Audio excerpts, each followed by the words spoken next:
исемем Рима Бекмухаммедова һәм ике сорауым бар.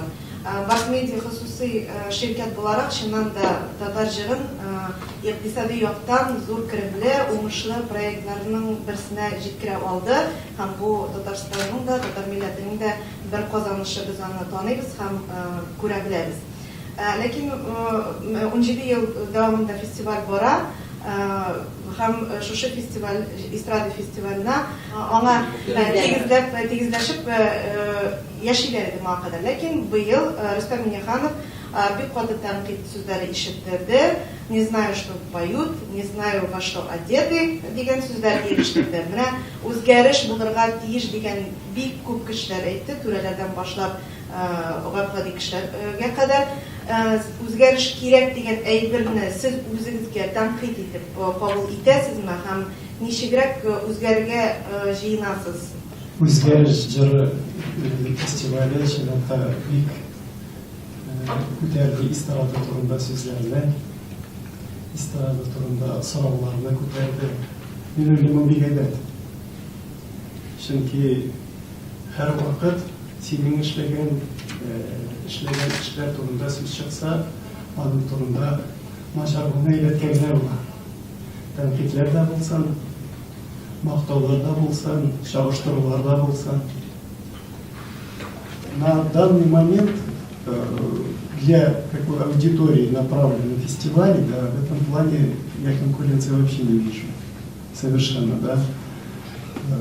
С другой стороны, да, любой фестиваль это, конечно, конкуренция. Потому что это сравнение уровня, сравнение подхода, сравнение, каким образом делается, кто там участвует.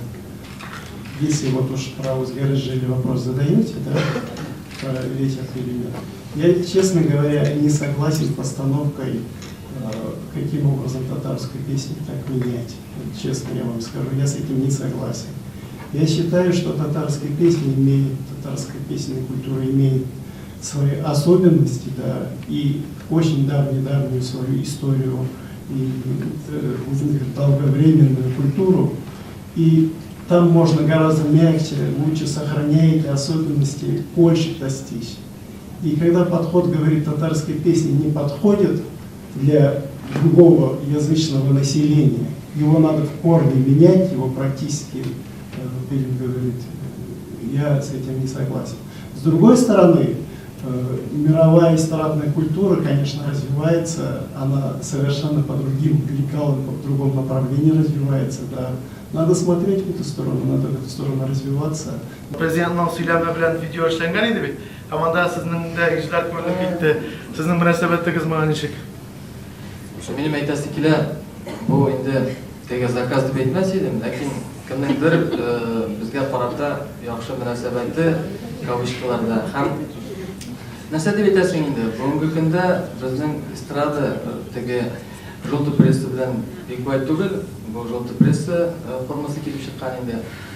Анда инде бу оештыручылар вирусный ролик эшлиселәре килгән.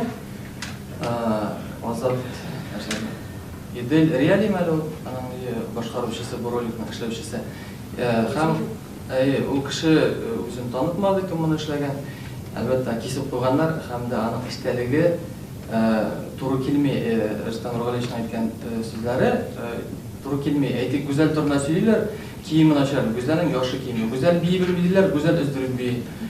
Мин моңа башта бик ачуланган идем. Икенче яктан, аннан соң мин аңа позитив карый башладым. Өчен дигәндә, ничек кенә булса да, барыбер яратма тамашачы, ярата инде ул, яратмаган, яратмый, шуңа күрә безгә ул берничек тә начар йогынтысы булмады дип әскиләр, рәхмәт.